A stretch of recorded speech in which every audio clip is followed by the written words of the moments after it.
सम बुद्ध को नमन करती हूँ, जिन्होंने अपनी समस्त इंद्रियों पर पूर्णतः नियंत्रण स्थापित करके अपने चित्त कलेशों का अंत कर दिया और काम, क्रोध, लोभ, मोह, द्वेष, ईर्ष्या, राग इत्यादि को अपने चित्त से निकाल बाहर कर अपने चित्त को परिशुद्ध किया।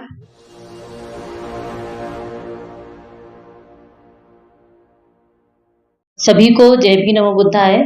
सभी उपस्थित यहीं पे सभी लोगों को, और मैं श्री गणेश चंद्र बोस जी को बहुत बहुत साधुवाद देना चाहूंगी कि उन्होंने धम्पस टीम को यहाँ पर आमंत्रित किया। उसके लिए उनके समस्त परिवार को बहुत बहुत धन्यवाद, साधुवाद। आप सभी सोच रहे होंगे कि धम्पस संघ है क्या? इतनी देर से सबको देख रहे हैं, धम्पस संघ क्या है?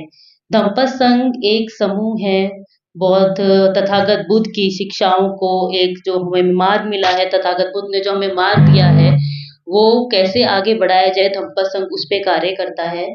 धम्पस संघ ने इसी, जैसे कि हमारे बाबा भीमराव अम्बेडकर जी चाहते थे कि हमारा भारत बौद्ध में बने, और उनके लिए उन्होंने बहुत से कार्य करे, धम्म दीक्षा भी ली गई, पर वो उस कार्य को पूरा नहीं कर सके।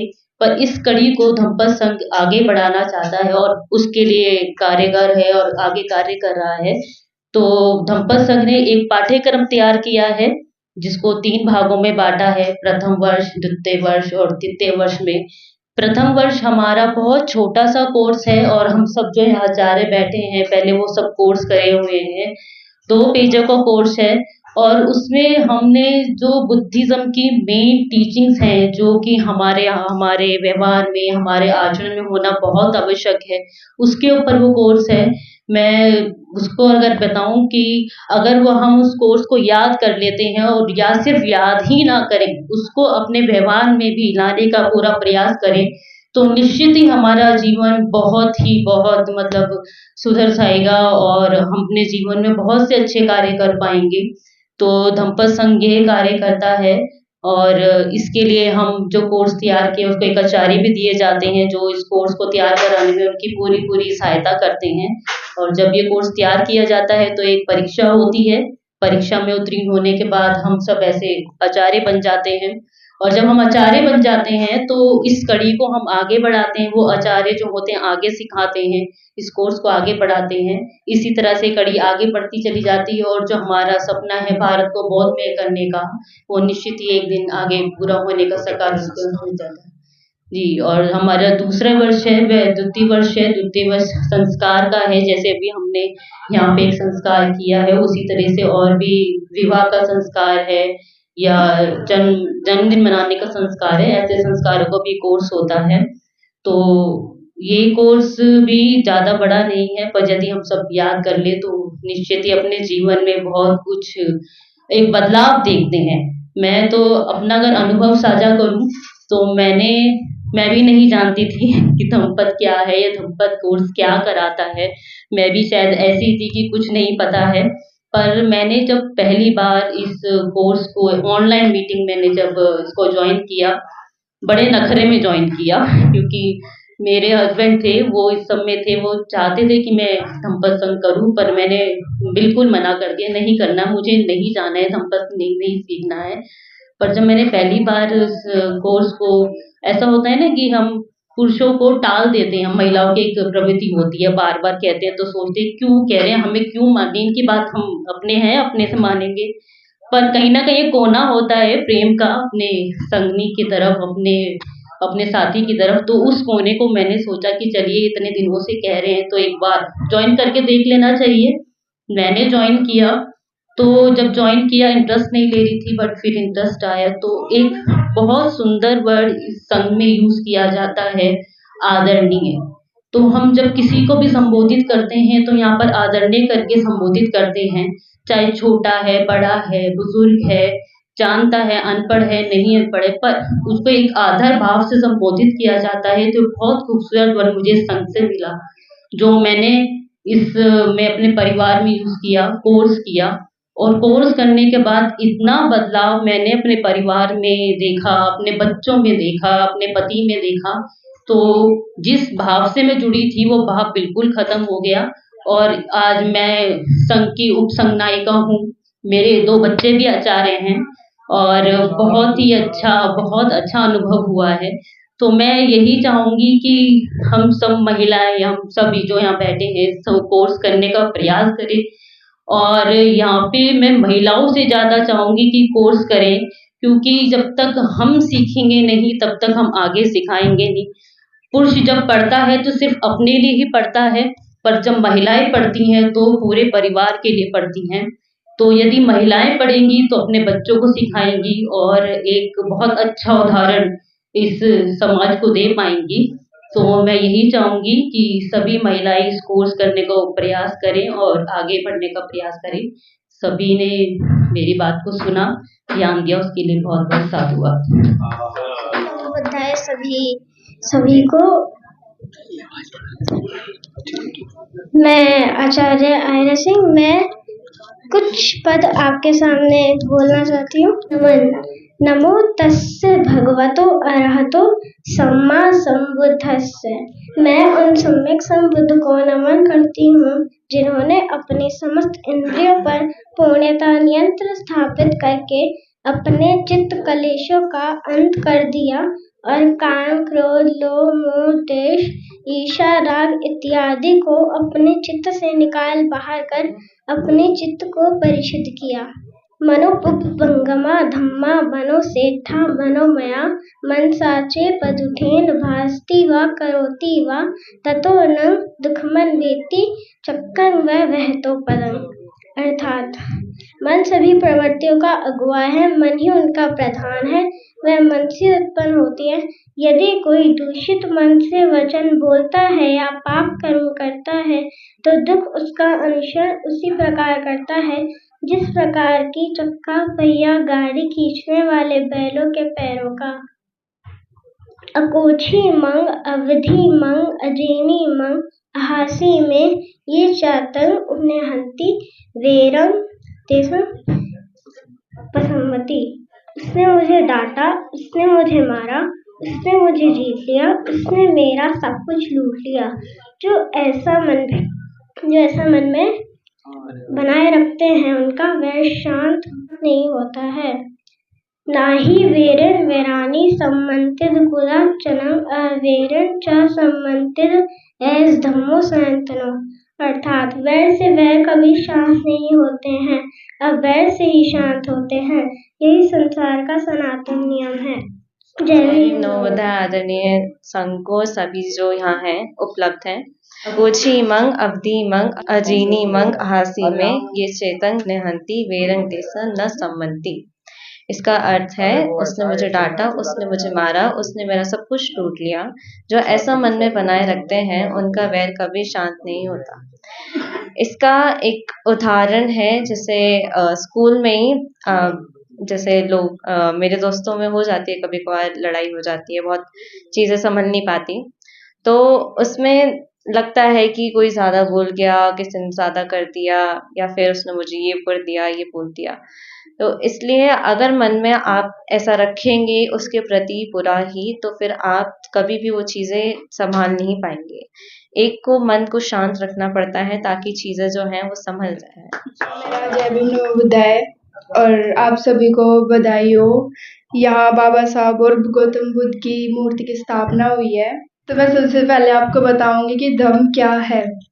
सब पापस्य अकर्णं कुशलस्य उपसंपदा सचित परयोदपनं एतं बुद्धानुशासनं। सभी पाप कर्मों का ना करना, सभी पुण्य कर्मों का संचय करना, यही बुद्धों की शिक्षा है और यही इस संसार का सनातन नियम है।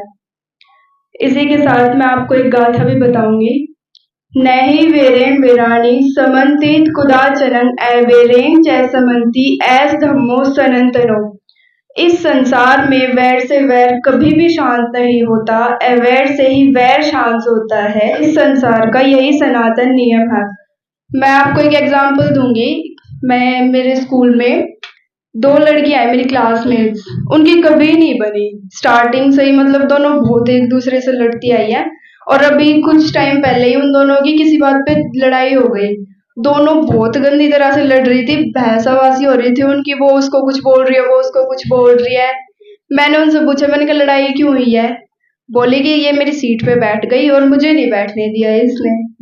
बस इतनी सी बात पे वो दोनों एक दूसरे के ऊपर इतनी ज्यादा चिल्ला रही थी और क्लास में टीचर नहीं थी। फिर मैंने उनको बोला कि मैं तुम्हें एक बात बताती हूँ। फिर मैंने उन्हें ये गाथा बताई, नहीं वीरेन वीराणी समन्तित कुदाचनंग एवेरेन च समन्ति एस धम्मो सनंतनो। और इस गाथा का अर्थ बता दिया मैंने हिंदी में कि वैर से वैर कभी शांत नहीं होता है, वैर से ही वैर शांत होता है।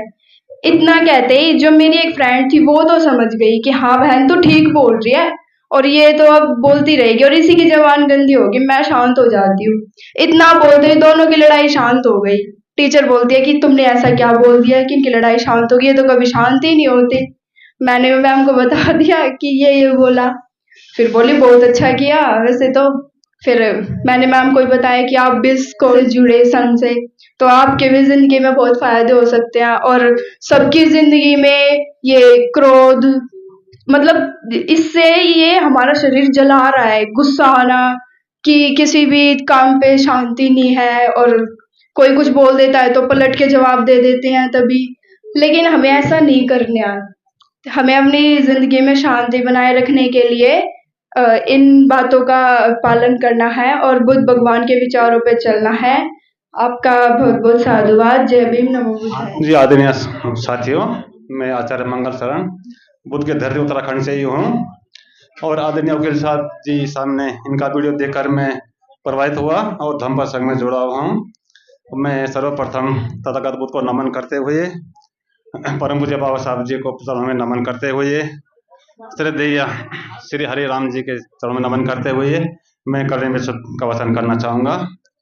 करणीयमथ कुशलेन यं तं संतं पदं अभिशमेच्च शक्को उजुच सुजुच सुवचो चस्मुदो अनतिमानि संतोषकोच शुभरोच अपकिच्चोच सल्हुक उत्ति सतीन्द्रियों च निपिकोच अपगभ्भो कुलेषु अनन्यो गिद्धो न च खुद्धं समाचरे किंचि येन बियुं परे उपवदेयुं सुखिनो वाखेमिनो हन्तु सभ्ये सत्ता भवन्तु सुखितत्ता ये केचिपाणभूतत्ति तसावाथा वरावा अन्वशेषा दीघा वा ये महन्ता वा मध्यमा रस्सिका अणुकतुला दिट्ठा वा एव अदिट्ठा एच दूरे वसन्ति अभिदूरे भूता वा सम्भवेशी वा सभ्ये सत्ता भवन्तु सुखितत्ता न परो परं कुपेत नाति मयन्थ कथचिन्न किंचि व्यारोषणा पटिघशय्या नायम् अयंस दुःखमिच्छेय माता यथा नियं पुत्रं आयुषा एक पुत्र मनुरक्षे एवं सर्वभूतेषु मानसं भावये अपरिमाणं मेतञ्च सर्वलोकस्मि मानसं भावये अपरिमाणम् ऊर्ध्वं अधोश्रुतिर्यं च असंबाधं अबेरं असपत्तं तिष्ठं चरं निशिनो वा शयानो वा यावतस्य विगतमितो एतं सतिं अधिष्ठय्य ब्रह्ममेतं विहारं इदमाहु विट्टं च अनुपगं शीलवादस्सनेन सम्पन्नो कामेषु विनियगेदं नहि जातो गभसेयं पुनरेति।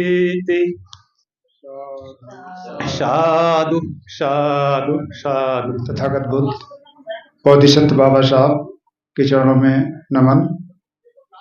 सभी महापुरुषों को नमन वंदन और श्री हरि राव जी आपको भी नमन और आपके परिवार के जो बच्चे हैं इन सबको बहुत अनंत मंगल कामनाएं मेरी तरफ से।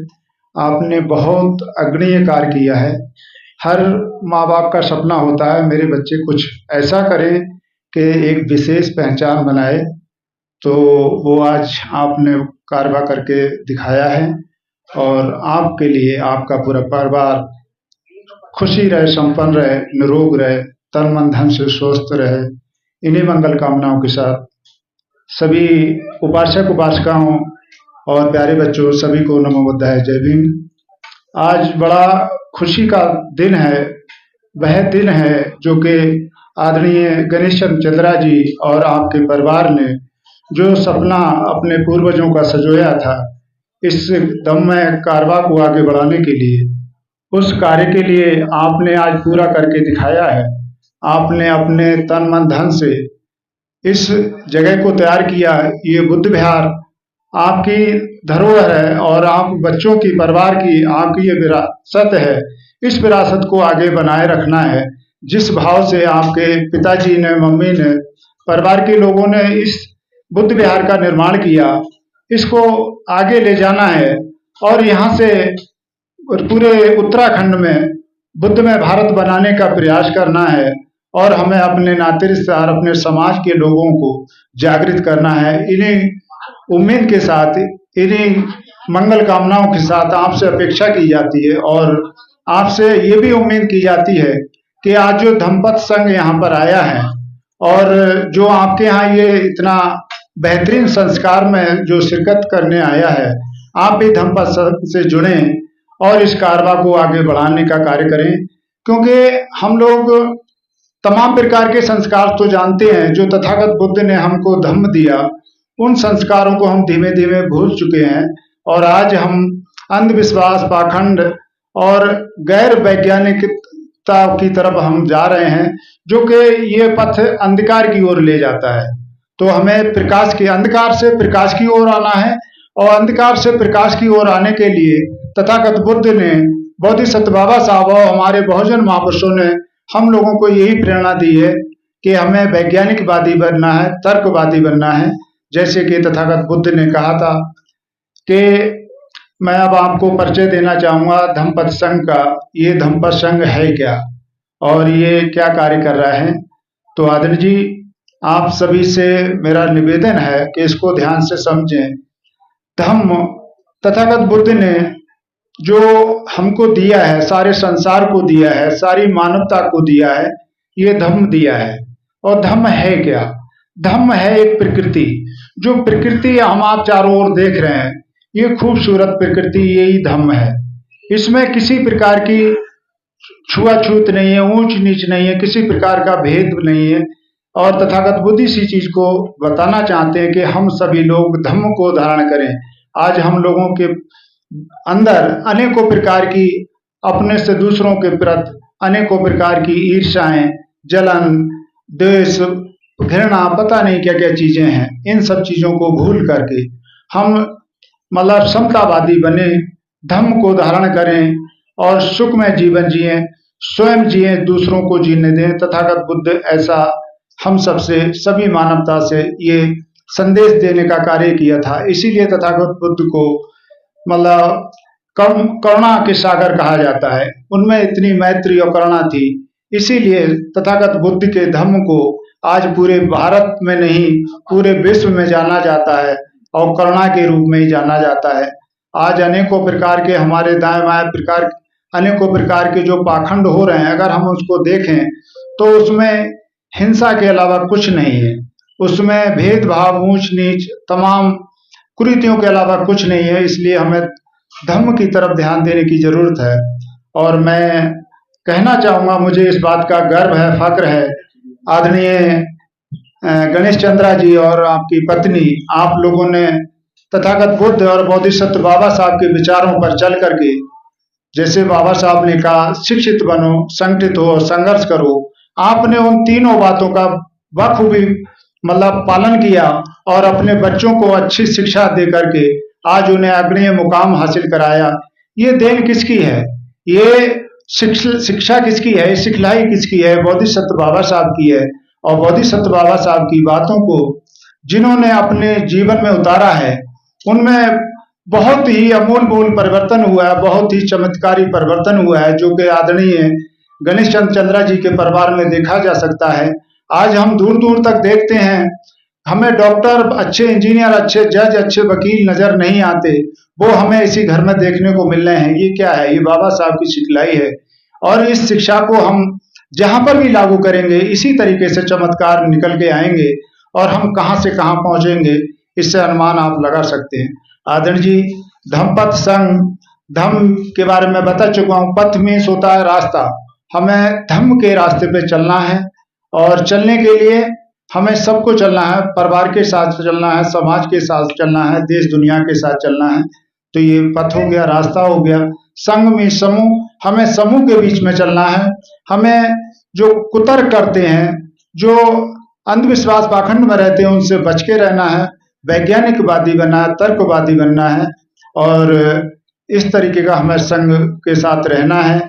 आदरणीय जी, आगे तथागत बुद्ध में हमारे संघ ने मतलब कहा है, क्षमा करना सीखिए। आज क्या है कि हम छोटी छोटी बातों पर, घर में क्या, घर के बाहर क्या, मतलब आग बबूला हो जाते हैं और वो आग बबूला होने का कारण दुख का कारण बनता है, वो नफरत का बीज बो देता है। इसलिए धम्मपथ संघ कह रहा है कि हम क्षमा करना सीखें। हम जब क्षमाशील हो जाएंगे तो हमारा समाज बेहतर समाज बनेगा। आदरणीय जी, दूसरा है सहनशील बनिए। अक्सर हम छोटी छोटी बातों पर गर्म हो जाते हैं, कुछ अपशब्द कह देते हैं, इसलिए सहनशील, गंभीर होना बहुत जरूरी है। ये हमारा धम्मपथ संघ हमको ये शिक्षा देता है और ये शिक्षा तथागत बुद्ध की शिक्षा है। आधुनिक समय में ये शिक्षा आज धम्मपथ संघ दे रहा है। ये शिक्षा कोई हमारे संघ की बनाई हुई नहीं है, ये तथागत बुद्ध हमारे महापुरुषों की शिक्षा है। इन शिक्षाओं की बात धम्मपथ संघ कर रहा है। आदरणीय जी, आगे है धैर्य रखिए। हम छोटी छोटी बातों पर धैर्य नहीं रख पाते और वहां पर भी हम नफरत के बीज बो देते हैं। इसलिए हमें धैर्यवान बन के रहना है, बना के रखना है और अपने समाज में भी धैर्य बनाए रखने की प्रयत्न करना है, परिवारों में भी प्रयत्न करना है। ऐसी शिक्षाएं तथागत बुद्ध की हैं। अप्रमादी बनिए। अप्रमादी क्या है कि कई लोग क्या करते हैं, पैसा कमाते हैं, मेहनत करते हैं और वो दुनिया भर के ऐशो आराम की जिंदगी जीते हैं और सारी सुख सुविधाओं जीने के लिए बुद्ध ये नहीं कहते हैं, प्रकृति ये नहीं कहती कि आप सब कुछ अपने पास समेट के रख लें, उसका भोग करें, उसको दूसरों के लिए भी छोड़ें, सुरक्षित रखें।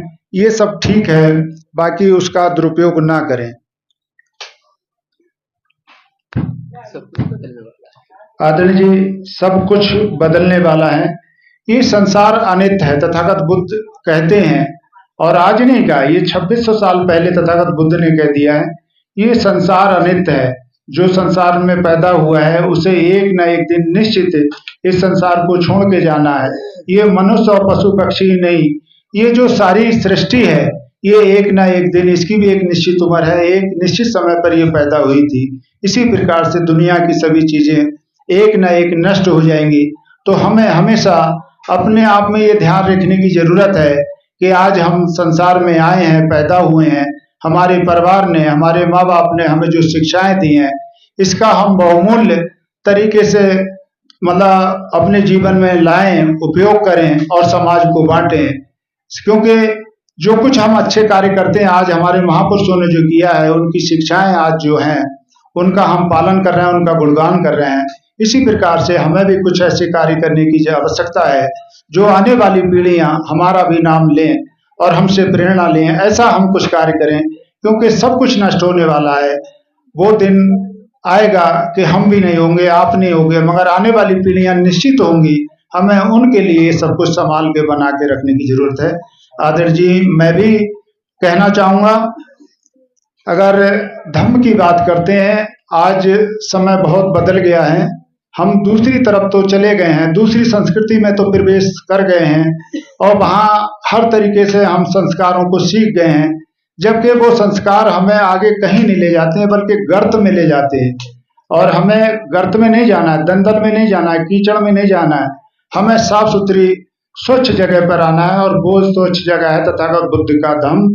और धम्म सीखने के लिए हमें कुछ मौखिक चीज़ें सीखनी जरूरी हैं, कुछ भौतिक चीज़ें सीखनी जरूरी हैं। जैसे अभी संस्कार हुआ था, हम जय भीम कह लेते हैं, नमो बुद्धाय कह लेते हैं, इससे धम्म धारण नहीं होता और ना इससे धम्म को फैलाया जा सकता। धम्म धारण करने के लिए हमें कुछ भौतिक चीज़ें सीखनी पड़ेंगी। जैसे अभी हमारे पूज्य भंते जी के लिए हमने मतलब क्षमा याचना की, शील याचना की और हमें पूज्य भंते जी ने वंदना दी, तिरतन दिया, पंचशील दिया और हमको क्षमा दान दिया। ये बहुत बड़ी चीज है। हम क्षमा तो मांगे दूसरों से, जब क्षमा मांगेंगे तब हमें कोई क्षमा करेगा। ये सीखना बड़ा जरूरी है। और किस तरीके से हम लोगों ने क्षमा याचना की, शील याचना की, किस तरीके से पूज्य भंते जी ने हम लोगों को वंदना दी और तिरतन वंदना दी, बुद्ध वंदना, धम्म वंदना, संघ वंदना। इस तरीके से हमको ये चीज सीखनी है। और आप भी धम्मपद से जुड़े, ये जो मौलिक चीजें हैं ये भी आप आसानी से सीख सकते हैं। और आपको सिखाने के लिए हमारे अनेकों आचार्य हैं, पूरे देश में अनेकों जिलों से, अनेकों प्रदेशों से हैं, वो आपको सिखाने का प्रयास करेंगे, आपको सिखाएंगे, आपको रटाएंगे। जब आप परिपूर्ण हो जाएंगे, आपकी परीक्षा कराई जाएगी, आप भी आचार्य की श्रेणी में आ जाएंगे और आप अपने आसपास में वही प्रकाश फैलाएंगे जो तथागत बुद्ध ने फैलाया था। मैं इन्हीं मंगल कामनाओं के साथ आप सभी का अभिनंदन, वंदन, स्वागत करता हूँ। इन्हीं शब्दों के साथ नमो बुद्धाय, जय भीम। आदरणीय आचार्य